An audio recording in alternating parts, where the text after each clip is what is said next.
สวัสดีค่ะ วันนี้นะคะพบกับพี่นกนะคะในเพจนะคะ Bird Second Life นะคะ สร้างตัวตนสร้างรายได้นะคะ จากการที่เมื่อวานนะคะ ได้โพสต์ใน Facebook ส่วนตัวลงไปว่าหาก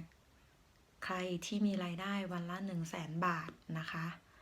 ก็ให้มาแนะนำพี่นกหน่อยนะคะต้องการที่จะมีรายได้แบบนั้นนะคะก็มีเพื่อนๆนะคะหรือน้องๆเข้ามากดไลฟ์แล้วก็มีเจตจำนงว่าต้องการที่จะยังมีรายได้แบบนี้บ้างนะคะคือโดยส่วนตัวแล้วนะคะก็มีรายได้จากแพลตฟอร์มเรียกได้ว่าอีคอมเมิร์ซนะคะหรือแพลตฟอร์มออนไลน์บนโลกใบนี้ทุกวันนี้ที่เขามีรายได้กันไม่ต่ำกว่าวันละ100,000คือเขามีรายได้ทางออนไลน์ซะส่วนมากเพราะคนเหล่านั้นทำแพลตฟอร์มแล้วก็มีแพลตฟอร์มในการทำธุรกิจออนไลน์หรือธุรกิจอีคอมเมิร์ซที่เราพูดถึงนะคะอย่างเช่นมีการเปิดเว็บไซต์ส่วนตัวหรือเว็บไซต์ฟรีแล้วก็มีฐานแฟนเพจ Facebook นะคะแล้วก็มีLine แอดเพื่อที่จะเก็บฐานข้อมูลลูกค้าเอาละก่อนที่เราจะเริ่มเข้าเรื่องกันก่อนอื่นนะคะคนที่จะเป็นฟรีแลนซ์หรือทำงานไม่ประจำต้องมี mindset ที่1คุณต้องมี mindset ที่คุณจะต้องมีวินัยในตัวเอง2คือคุณต้องตรงต่อเวลาแล้วก็ซื่อสัตย์กับตัวเองทำไมถึงต้องพูดแบบนั้นเพราะว่าการที่เราอยู่ในองค์กรจะมีแพทเทิร์นหรือทำงานเป็นขั้นตอนอยู่แล้วซึ่งถ้าเราทำตามขั้นตอนนั้นก็จะทำให้เราประสบความสำเร็จแต่ถ้าเกิดว่าเรามาอยู่ในอาชีพฟรีแลนซ์มันจะทำให้เราไม่กล้าที่จะคิดนอกกรอบเราต้องฝึกเพราะฉะนั้น mindset ถึงเป็นเรื่องสำคัญนะคะในการที่จะเป็นฟรีแลนซ์หรือสร้างรายได้เพิ่มจริงๆการที่ทำงานประจำก็ไม่ได้มีความเสี่ยงอะไรสามารถทำฟรีแลนซ์ควบคู่กันไปได้แต่คุณต้องปรับที่ mindset ก่อน1ฟรีแลนซ์ไม่ใช่งานที่สบายคุณต้องมีวินัยในตัวเองถ้าคุณมีวินัยในตัวเองคุณคือบุคคลมีคุณสมบัติที่จะทำงานฟรีแลนซ์ได้นั่นเอง2คุณต้องซื่อสัตย์แล้วก็ตรงต่อเวลาแล้วก็มีความเป็นยูนิคในตัวเองหมายความว่าคุณต้องรู้แล้วก็ศึกษาอยู่ตลอดเวลาว่ากระแสโลกเนี่ยที่เราจะทำเนี่ยมันเป็นแบบไหนบ้างบางคนอาจจะงงว่าพี่นกทุกวันนี้มีรายได้จากที่ไหนทุกวันนี้พี่นกเป็นเขาเรียกว่าเป็นนักธุรกิจอีคอมเมิร์ซซึ่งแต่ก่อนนี้คนจะนิยามอาชีพนี้แบบมันไม่มีตัวตนแล้วก็มันไม่มีอะไรมารองรับพูดง่ายๆก็คือมีความเสี่ยงคนก็เลยไม่ค่อยอยากจะมาสุงสิงหรืออยากจะมาข้องเกี่ยวกับอาชีพฟรีแลนซ์หรืออาชีพที่เป็นนักธุรกิจที่อีคอมเมิร์ซแต่ณปัจจุบันโลกเปลี่ยนแล้วนะคะอาชีพอีคอมเมิร์ซจัดอยู่ในอาชีพหนึ่งที่สามารถสร้างรายได้แล้วก็ทำให้ครอบครัวเนี่ยแล้วก็ตัวเราเนี่ย มีความเรียกว่าอะไรมีความอุดมสมบูรณ์และมั่งคั่งขึ้นนะคะอีคอมเมิร์ซคือการที่เราใช้แพลตฟอร์มของคนที่เขาก่อตั้งธุรกิจอยู่แล้วมาทำงานยังไงพูดง่ายๆบนโลกใบนี้มีหลายเว็บไซต์เหล่านั้นไม่ว่าจะเป็นเว็บขายตรง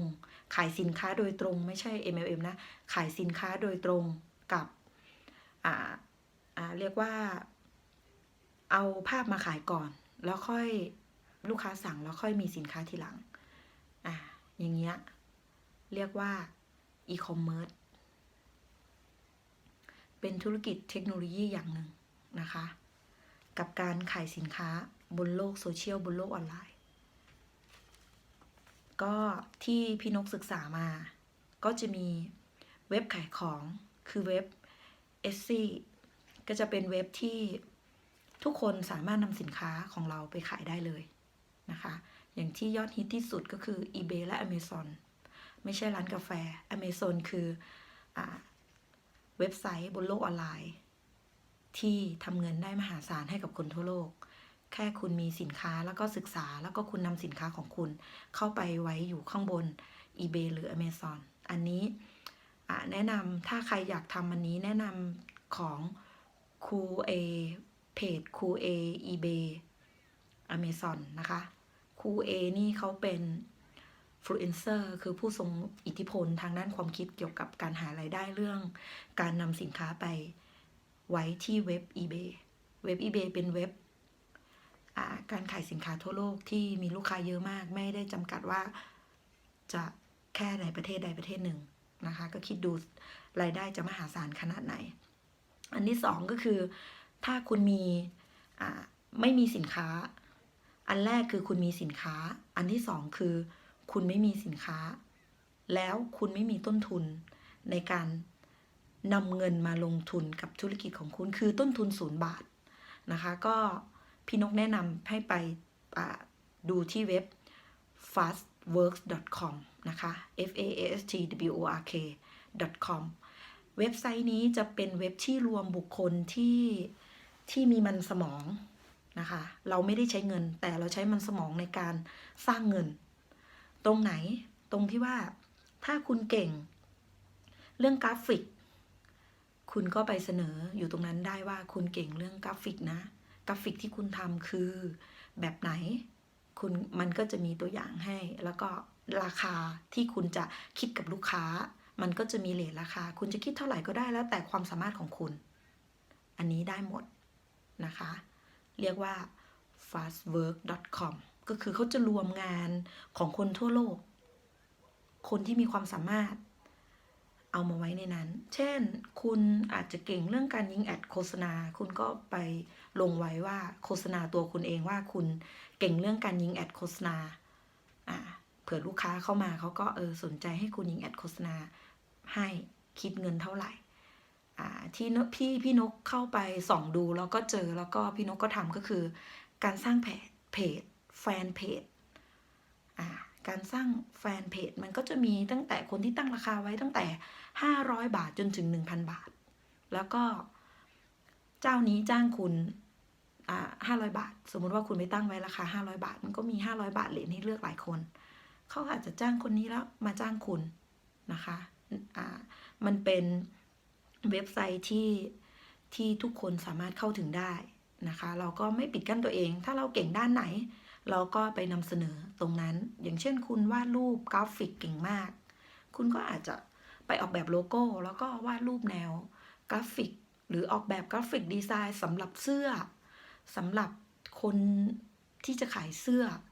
คุณก็สามารถทำได้นะคะแล้วก็อีกเว็บหนึ่งนะคะที่ทำเงินให้กับกูรูเยอะแยะมากมายสำหรับบุคคลที่อีคอมเมิร์ซจ๋าก็คือ AliExpress เป็นของแจ็คหม่าเนาะถ้าจะไม่ผิดนะแล้วก็ไปสืบดูละคือวัตถุประสงค์ของเว็บเนี่ยเขาจะให้ทุกคนที่อยู่ในโซนจีนแล้วก็ต่างๆยกเว้นคนไทยเรานะคะเขาไม่ได้เพราะลองสมัครละเขาไม่ให้ ก็คือมีสินค้าแล้วก็นำสินค้าไปขายตรงนั้นแล้วมันจะสร้างรายได้ให้กับเราตรงไหนโอเค AliExpress เนี่ยสร้างรายได้มหาศาลมากเพราะสินค้าถูกมากแล้วก็ดีอย่างเช่นเคสมือถือที่ออกใหม่ iPhone 11 หรือ iPhone ที่คุณใช้อยู่ที่มันใหม่ๆเนี่ยที่เขายังไม่มีขายในไทยคุณสามารถนำเอาบอกชี้ประเด็นเลยนะคุณสามารถนำรูปภาพตรง AliExpress นะคะแล้วก็คุณก็มาเปิดเพจไว้เช่นเพจที่คุณจะขายเครื่องสมมติว่าชื่อเพจคุณเคส iPhone เคสมือถือหรือเคส iPhone ยอดนิยมคุณตั้งเพจเนี้ยเสร็จแล้วเนี่ยคุณก็ไปเอารูปในAliExpress มาลงพอมาลงลูกค้าสั่งนะคะลูกค้าจ่ายเงินคุณก็แค่ไปคีย์ข้อมูลที่ AliExpress ว่าคุณสั่งซื้อสินค้าตรงที่ลูกค้าสั่งปุ๊บสามารถขายได้ทั่วโลกด้วยนะไม่เฉพาะในไทยนะเอาที่ในไทยก่อนก็คือเป็นแฟนเพจเนาะเพราะว่าคนไทยจะทำง่ายกว่าพอเป็นแฟนเพจปุ๊บอย่างเพื่อนคุณซื้อเพื่อนคุณโอนเงินมาให้คุณก็ไปสั่งซื้อจากที่นู่นมาแล้วก็ดีนะเว็บนี้ดีคือไม่ต้องมาหาคุณละคุณไม่ต้องแพ็คสินค้าเลยคือประหยัดเวลามากคุณไม่ต้องแพ็คสินค้ามันเหมาะมากสำหรับในยุคนี้ก็ทางที่เว็บ AliExpress เขาก็จะส่งสินค้าตรงไปหาลูกค้าโดยตรงแค่นั้นเองถ้าคุณสั่งสินค้าคุณก็ต้องโอนเงินให้เขาเพราะว่าลูกค้าโอนเงินให้คุณแล้วนี่ไงถึงบอกว่าอีคอมเมิร์ซมันต้องมีความซื่อสัตย์ไงเสร็จแล้วพอลูกค้าโอนเงินให้ตัวคุณก็นำเงินไปโอนให้ AliExpress ซึ่งมันถูกมากเลยนะแค่ 0.06 0.08 คือเคสหนึ่งก็ที่เขาขายกันนะที่สินค้าโปรโมทก็6 บาท 7 บาทคิดเป็นเงินไทยเนาะถูกค่ะถูกแล้วก็เห็นที่เว็บไซต์เว็บหนึ่งแต่อันเนี้ยข้ามขั้นมาเว็บไซต์แล้วนะถ้าคุณอยากทำจริงจังเลยคุณเปิดเว็บไซต์ทุกวันนี้ก็ดูเมนเนมจดโน่นนี่นั่นก็ตกประมาณอัปเดตล่าสุดนี่1 ปีแค่ 2,000 กว่าบาทก็ตกวันละแค่10 กว่าบาทนะคะ 2,000 บาทมันสร้างมูลค่าให้คุณเยอะคุณมีเว็บไซต์คุณก็นำรูปจาก AliExpress สินค้าที่คุณจะขายโดยเฉพาะทางสมมติว่าคุณจะขายกำไรเงินหรือแหวนเงินนะคะคุณก็ไปเอารูปจากตรงนู้นมาไว้ที่เว็บไซต์คุณพอเว็บไซต์คุณเนี่ยคุณก็เจาะลูกค้าเลยจะเป็นลูกค้าโซนยุโรปโซนฝรั่งอะไรคุณก็ยิงแอด Google ไปมันเสียตังค์ไม่เท่าไหร่แต่คุณต้องศึกษาถึงบอกไงฟรีแลนซ์ต้องศึกษาต้องพัฒนาตัวเองอยู่ตลอดเวลาไม่งั้นคุณจะไปทำงูปลาไม่ได้เงินคุณก็จะสูญเสียกำลังใจแล้วอีกอย่างคุณต้องมีเมนทอร์ก็คือพี่เลี้ยงให้พี่นกเป็นก็ได้นะคะเพราะพี่นกก็ทำอยู่ไงพอคุณเข้าเรื่องพอคุณเอารูปไปปุ๊บลูกค้าซื้อลูกค้าอยู่ต่างประเทศสมมติว่าอยู่โซนยุโรปคุณก็ไปสั่งสินค้าจาก AliExpress แล้วก็ใส่ชื่อลูกค้านามสกุลลูกค้ารู้สึกว่าสินค้าราคาแค่300นะเขามาทำกำไรอยู่ที่เขาเรียกว่าเว็บไซต์ของเขาอยู่ที่ประมาณขายอยู่ที่ประมาณ 3,000 กว่าบาทนะได้กำไรเยอะเหมือนกันคุณก็ไปสั่งจากตรงนั้นแล้วก็เขาก็ทำหน้าที่โอนไปคุณไม่ต้องมาแพ็คของนู่นนี่นั่นยุ่งยากประหยัดเวลาคุณจะได้เอาเวลาไปศึกษาไปทำอย่างอื่นเนาะก็ประมาณนี้นะคะสำหรับบุคคลที่อยากได้มีรายได้เอาอีกเว็บหนึ่ง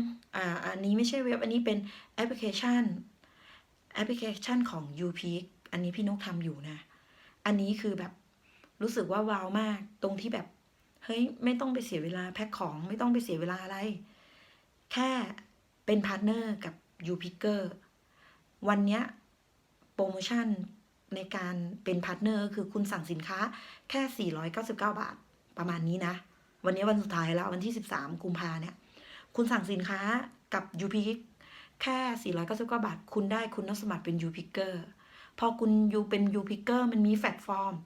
อันนี้แพลตฟอร์มก็สำคัญคุณไม่ต้องไปสร้างเองมันมีแพลตฟอร์มไว้ให้เรียบร้อยคุณสามารถแชร์สินค้าใน YouPicker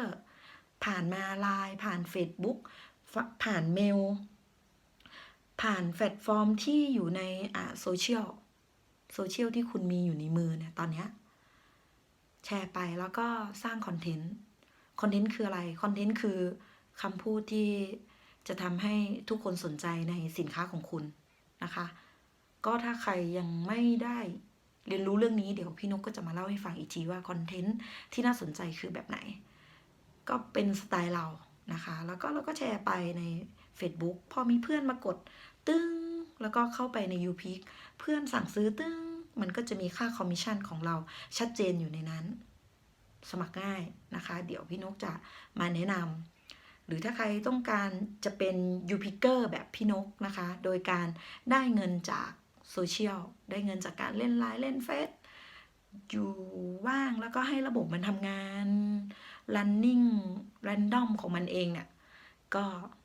ติดต่อมาใต้คอมเมนต์พี่นกได้นะคะก็ยินดีให้คำแนะนำแล้วก็เราไม่ได้ทำสุ่ม4สุ่ม5ทุกอย่างจะมีความสำเร็จเราต้องมีเมนทอร์คือพี่เลี้ยงของคุณอยู่ในระดับไหนเขาใส่ใจคุณมากคุณจะมีรายได้ถ้าพี่เลี้ยงคุณไม่ได้ใส่ใจคุณเลยสักแต่จะเอางานมาป้อนเอาอะไรมาบอกแค่นี้ก็ไม่มีประโยชน์เพราะว่าการที่คุณคบใครสักคนมันจะเรียกว่าเปอร์เซ็นต์ที่คุณจะอัพชีวิตของคุณหรือพัฒนาชีวิตของคุณมันก็เพิ่มมากขึ้นนะคะโอเคสรุปก็ถ้าใครมีงานประจำอยู่โอเคดีแล้วแต่ถ้าคุณอยากมีรายได้เสริมหรือรายได้เพิ่มขึ้นคุณต้องแบ่งเวลาที่จะมาศึกษาเรื่องต่างๆที่คุณสนใจหรือที่โลกเขาต้องการนะคะทุกวันนี้พี่นกมีรายได้จากอีคอมเมิร์ซเข้าหลายช่องทางแล้วก็รวมกันก็สามารถเลี้ยงดูครอบครัวได้นะคะสามารถมีเงินเก็บสามารถใช้หนี้ได้อย่าลืมว่าดอกเบี้ยมันเพิ่มขึ้นตลอดถ้าคุณเป็นหนี้ประเด็นของวันนี้ในประเด็นของวันนี้ก็คือจะมาแนะนำเรื่องรายได้นะคะว่ามันมีหลายช่องทางมากบนโลกใบนี้เห็นคุณสนใจกันก็เลยมาแนะนำประเด็นที่คุณจะทำได้ก่อนก็คือคุณต้องมี mindset ก่อนในเรื่องของตัวคุณเองว่าคุณอยากประสบความสำเร็จแค่ไหนบนโลกใบนี้เพราะว่าเวลาเนี่ยมันเดินไปข้างหน้าพ่อแม่เราก็แก่ลงเรื่อยๆบางคนมีลูกก็ต้องโตแล้วก็ต้องใช้เงินในการสร้างอนาคตให้ลูกกว่าลูกจะมาถึงจุดที่จะสร้างอนาคตได้นะคะก่อนอื่นนะคะอยากจะให้กำลังใจสำหรับบุคคลที่เป็นหนี้ท่วมตัวแล้วก็เครียดถ้าคุณไม่ออกจากจุดเดิมเนี่ยหรือคุณคิดซ้ำๆซักๆว่าคุณเป็นหนี้เนี่ยมันไม่มีอะไรดีขึ้นนอกจากคุณจะออกจากจุดเดิมได้แล้วคุณต้องคัดเลือกบุคคลที่จะคบด้วยเพราะอะไรเพราะว่าเพื่อนมีผลต่อเงินคุณนะคะเพื่อนมีผลที่สุดกับความคิดของคุณถ้าคุณมีผู้ทรงอิทธิพลทางความคิดอยู่ใกล้ๆคุณแล้วคุยแต่เรื่องธุรกิจกับเพื่อนที่คุยแต่เรื่องอิจฉาตาร้อนกันแล้วก็เรื่องอะไรที่มันไร้สาระพี่นกว่าชีวิตคุณไม่มีทางที่จะประสบความสำเร็จได้ยากบอกตรงๆทำไมต้องพูดเช่นนั้นก็เพราะว่าคนที่เขาจะประสบความสำเร็จได้เนี่ยเขาไม่ได้คบคนแบบนั้นไงเขาคบคนที่มีองค์ความรู้หนึ่งละมีการพัฒนาตัวเองอยู่ตลอดเวลา3มีรายได้แล้วนำรายได้เนี้ยไปสร้างมูลค่าเพิ่มในสิ่งที่เขาถนัดด้วยนะไม่ใช่ว่ามีอะไรก็รับมาคือยุคนี้เป็นยุคที่แบบศึกษากันง่ายเป็นยุคที่แบบเรียกได้ว่าเป็นยุคความรู้เป็นยุคความรู้และเป็นยุคข้อมูลข่าวสารถ้าเกิดในสิ่งที่พี่นกพูดมาทั้งหมด4เว็บไซต์ที่บอกเนี่ย มันมันทำให้คุณไม่ตาสว่าง หรือคุณไม่ต้องเชื่อ คุณไปเสิร์ชดู คุณไปเสิร์ชดูให้อ่ะที่จะมาฟังอยู่ที่ประมาณสัก100 คนเนี่ย จะไปเสิร์ชสักประมาณ3 คนอ่ะ เอาจริง3 คนอ่ะ จริงจัง3 คนเองมัน คุณอย่าคิดว่า เอ้ย คนทำเยอะแล้ว ไม่จริง คนทำไม่เยอะหรอก ขนาดคุณฟังอยู่เนี่ย คุณยังไม่ไปทำเลย เชื่อไหมคนมันจะเป็นแบบนั้นจริงๆนะทำไมประเทศไทยหรือระบบบุคคลที่อยู่ในองค์กรน่ะทำไมถึงจะต้องอยู่ในวงเวียนวงจรอุบาทที่แบบเวลาระบบ MLM มาล่อหรือระบบ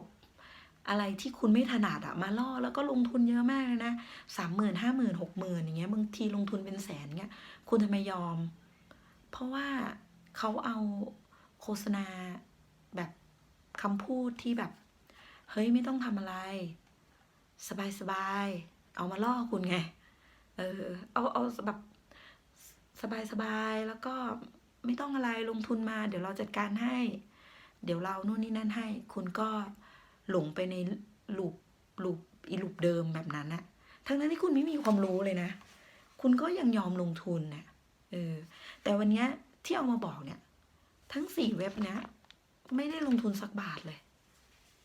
ไม่ได้ลงทุนสักบาทจริงๆแล้วก็เป็นแพลตฟอร์มที่สร้างรายได้ได้ด้วยมีอีกอย่างหนึ่งถ้าคุณมีความสามารถหรือคุณยังไม่มีความสามารถแต่คุณอยากเริ่มต้นที่แบบจริงจังกับแบบกับเรื่องอนาคตคุณอ่ะอีก3 ปีการันตีอีก2 ปีคุณมีรายได้แน่นอนอย่างเงี้ยก็จะมีเว็บหนึ่งคือเว็บ Shutterstock เว็บ stockphoto.com เว็บขายภาพอะเว็บขายภาพต่างๆถ้าคุณมีกล้องอยู่แล้วคุณยังไม่มีฝีมือโอเคมาอยู่กับเราจะสอนให้คุณมีรายได้อันนี้ก็ไม่เสียเงินแต่คุณต้องยอมแลกไงอยากประสบความสำเร็จต้องยอมแลก1ถ้าคุณไม่แลกเวลาคุณก็ต้องแลกเงินโดยคุณต้องเจียดเงินน่ะที่คุณจะไปดื่มเหล้าสังสรรค์กับเพื่อนน่ะแค่วันละ100แค่เนี้ย1 เดือนคุณมีอยู่ 3,000 บาทคุณเอามาลงคอร์สที่คุณอยากแอดวานซ์ตัวเองอ่ะก็น่าจะโอเคนะพี่นกว่าคือมันการลงทุนกับตัวเองเนี่ยมันเป็นอะไรที่แบบ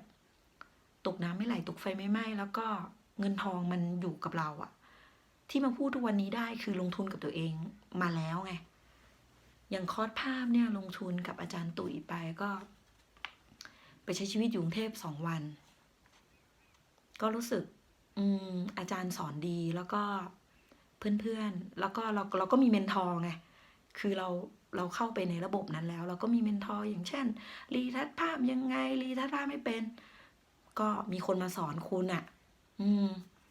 แล้วก็ทำให้คุณแอดวานซ์ไปได้เร็วไงถ้าคุณจริงจังนะแต่ถ้าคุณไม่จริงจังมันก็เท่าเดิมอ่ะต่อให้คุณไปเรียนเป็นหมดคอร์สหมดเป็น30,000 40,000แต่คุณออกมาคุณอ่อนอ่ะคุณอ่อนคุณไม่จริงจังอ่ะไม่ใช่อ่อนนี่คือไม่ใช่ปัญญาอ่อนนะคือแบบคุณจิตคุณอ่อนจิตคุณไม่แข็งอ่ะคุณก็เท่าเดิมอ่ะพี่นกว่านะไม่ว่าคุณจะไปเรียนที่ไหนมามันก็เท่าเดิมถ้าคุณไปเรียนมาแล้วคุณไม่ทำอ่ะคุณไม่ทำก็เหมือนอย่างที่บอกแบบปรึกษาหน่อยพี่นกอยากมีรายได้แต่เราบอกไปอ่ะคุณไม่ทำอ่ะแล้วอีกรายได้หนึ่งของพี่นกก็คือพี่นกสร้างแพลตฟอร์มเองในการนำสินค้าของพาร์ทเนอร์และของหุ้นส่วนเนี่ยไปลงในระบบต่างๆตั้งแต่ในบ้านเราในเชียงรายไปจนถึงนู่นเลยกรุงเทพมหานครส่วนภาพเนี่ยมีแพลตฟอร์มของเขาอยู่แล้วแต่เราก็ใช้เวลาว่างให้เป็นประโยชน์ก็ขายทั่วโลกคำว่าทั่วโลกเนี่ยไม่รู้ประเทศไหนมาซื้อบ้างไม่รู้แต่เขามาซื้อก็มีรายได้ไงมีรายได้เป็นเดือนก็เหมือนเขาให้เป็นเดือนส่วน YouPeak นี่เขาก็มีรายได้เขาก็ให้ทุกวันพุธส่วน SC Web ก็รายได้ก็เข้าเลยเข้าบัญชีเลยส่วน Fastwork ก็เขาโอนเงินเข้าบัญชีเราแล้วก็เขาก็ซื้อของเราไปนะคะแล้วก็ AliExpress ก็ลูกค้าโอนเงินมาเราก็ไปซื้อกับเขาแล้วก็โอนเงินให้เขาแล้วก็เราก็คิดค่าส่วนต่าง 2,000 3,000ที่เราไปบวกเพิ่มกับสินค้านั้นๆนะคะ ประเด็นคือคุณต้องจริงจังกับชีวิต คุณต้องเข้มข้นกับมันนิดนึง เพราะว่าหนึ่งละเราเกิดมาคือชาติเดียวอะที่เป็นมนุษย์อะคุณอย่าอ่อนแล้วก็คุณอย่าแบบใช้ชีวิตตามมีตามเกิดอะโชคอะมันมากับคนที่พร้อมที่จะรับวาสนาดีอะมันมากับคนที่เตรียมพร้อมทำไมทุกคนมีชีวิตไม่เหมือนกัน เพราะว่ามันอยู่ที่ mindset ของเขาอะมีความเตรียมพร้อมหรือเปล่าอ้าวบางคนแบบไม่ชอบงานขายก็นี่ไงเสนอสิ่งที่แบบมีระบบจัดการให้ขายให้คุณไม่ต้องไปพูดเลยคุณไม่ต้องไปพูดปากเปียกปากแฉะขายของอะคุณไม่ต้องไปมีหน้าร้านด้วยอะคุณประหยัดอะคุณไม่มีทุนสักบาทคุณก็ทำได้อะอย่างพี่นกทุกวันนี้อะเคยล่มจมมานะเคยล่มจมจริงๆคือเราออกจากงานแล้วก็พูดไปแล้วอยากจะร้องไห้เนาะเราออกจากงานเว้ยแล้วก็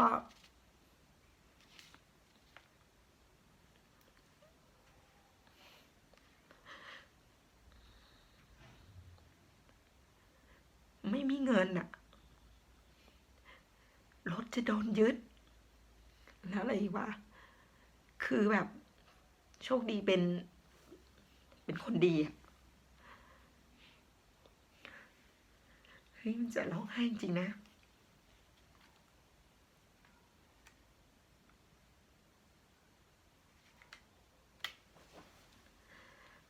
แล้วเป็นแบบ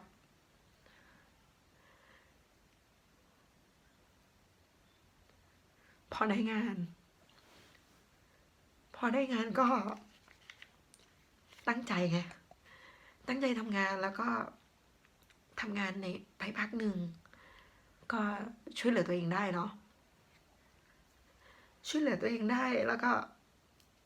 กลับมาในจุดที่เราแบบอยากสู้ต่อไปอะเพื่อครอบครัวเพื่อคนที่เรารักเพื่อคนที่แบบทุกคนที่ให้กำลังใจเราอะเออ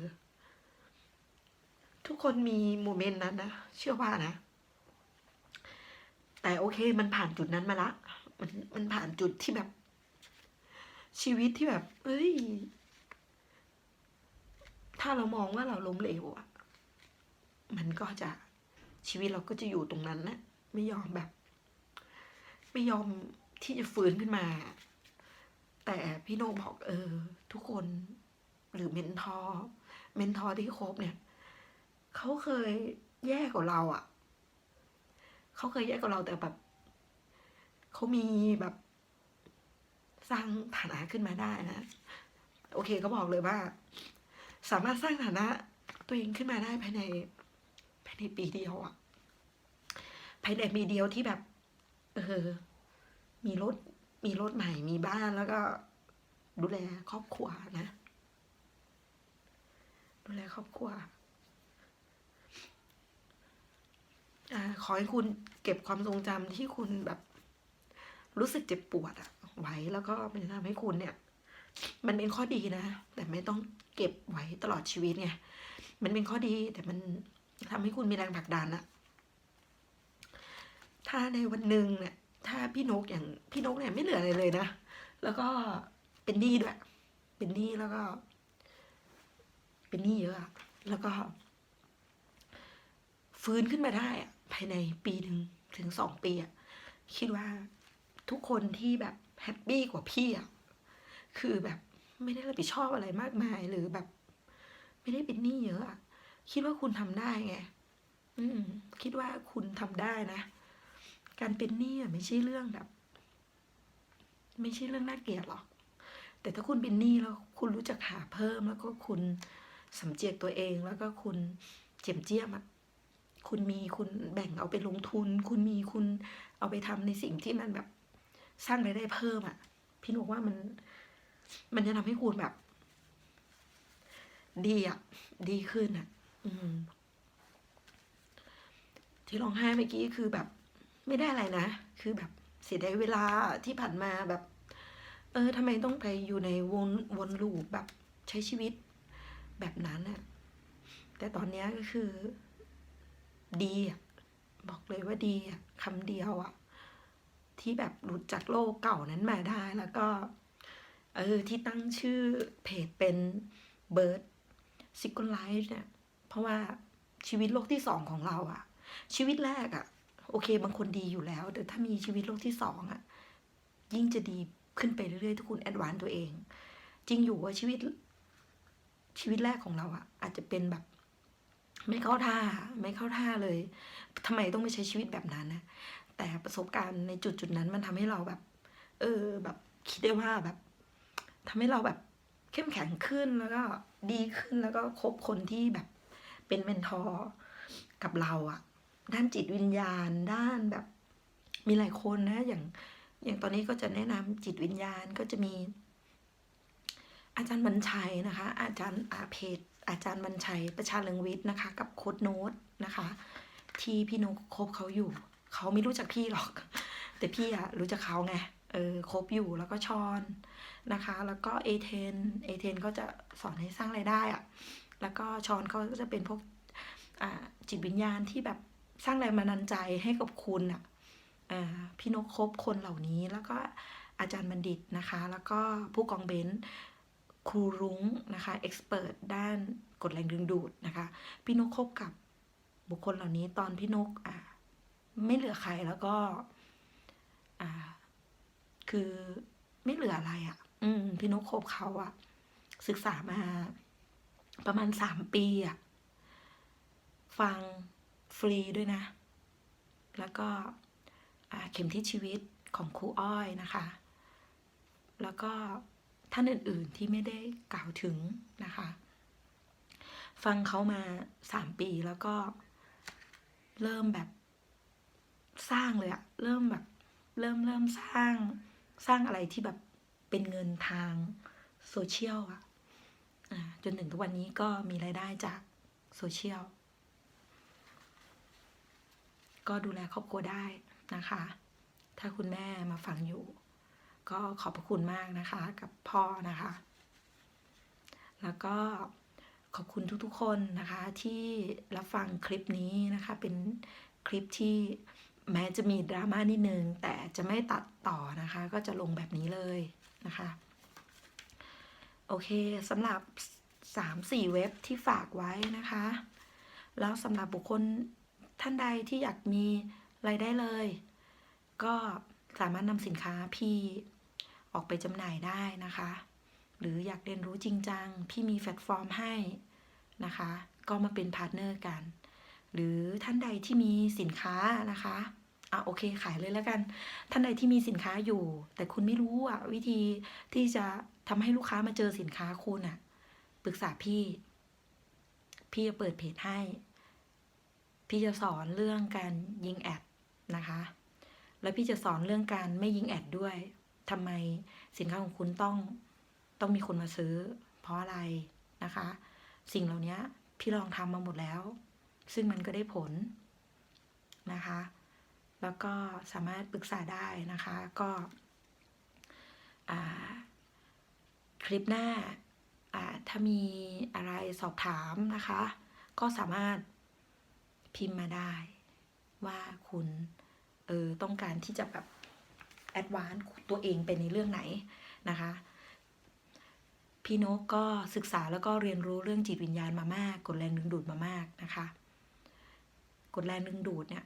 มันต้องใช้เวลาในการเทรนตัวเองเพื่อที่จะให้ได้เจอสิ่งที่ต้องการคุณอยากเจอคนแบบไหนคุณเทรนตัวเองแบบนั้นแล้วมันจะดึงดูดแบบนั้นนะคะประเด็นของกฎแรงดึงดูดส่วนทุกๆอย่างบนโลกใบนี้มันมีวิธีมันมีเส้นทางที่เป็นไปได้เราเรียนรู้ไปด้วยกันแล้วก็ในระหว่างที่เรามีรายได้ตรงนี้แหละเราไม่ได้ต้องไปเวอร์ว่าเดือนละ10 ล้านหรือเดือนละล้านเราเรียนรู้ไปพร้อมกันระหว่างที่เรามีรายได้วันละ1,000-2,000นะคะเดือนหนึ่งหลัก30,000-40,000พี่จะไม่บอกรายได้เวอร์ขนาดนั้นแต่เราสามารถสร้างรายได้ทีละเล็กทีละน้อยเพื่อที่เราจะได้เพิ่มประสบการณ์แล้วก็ มันไม่ได้ทิ้งจากชีวิตเรา อย่างเช่นอยู่ดีๆคุณมีรายได้อยู่เพียงแค่หลักเดือนละ15,000 ถึง 20,000แล้วคุณจะแอดวานซ์ไปหลักละล้านเลย มันเป็นไปได้ แต่มันจะใช้เวลานิดนึง ถ้าคุณมีอดทนที่มากพอคุณทำได้ แต่กำลังจะบอกว่าถ้าคุณมีรายได้เดือนละ10,000 ถึง 15,000แต่คุณจะแอดวานซ์ไปที่หลัก50,000 ถึง 70,000อ่ะมันเป็นไปได้มันมีวิธี แต่ถ้าคุณจะแอดวานซ์ไปทีเดียวเลยถึง100,000 200,000มันก็มีวิธี แต่คุณต้องจริงจังคุณต้องเข้มข้นกับมันนะคะโอเคค่ะคลิปนี้ก็มีความยาวถึง30 นาทีนะคะก็ขอบคุณมากนะคะที่รับชมแล้วก็พี่นกจะนำสาระดีๆนะคะเหล่านี้มาแนะนำคุณแล้วก็มาบอกคุณนะคะก่อนอื่นที่เราจะทำตรงนี้ได้เราต้องตอบตัวเองก่อนว่าคุณอยากทำมันไปแล้วคุณอยากมีรายได้อะไปทำอะไรต่อยอดชีวิตคุณเรื่องอะไรนอกจากต่อยอดชีวิตคุณสิ่งที่คุณneedอยากได้บ้านอยากได้รถอยากได้ทองอยากได้เงินเข้าบัญชีอ่ะคุณจะคือเรื่องพวกนี้มันมีอยู่แล้วแต่มันจะดีมากกว่านี้ถ้าคุณแบบมีความตั้งใจที่จะเปลี่ยนโลกไปด้วยกันนะคะทุกคนทำได้นะคะโอเคค่ะคลิปนี้ก็ขอบคุณทุกๆคนนะคะพี่นกนะคะก็ขอลาไปก่อนนะคะสวัสดีค่ะ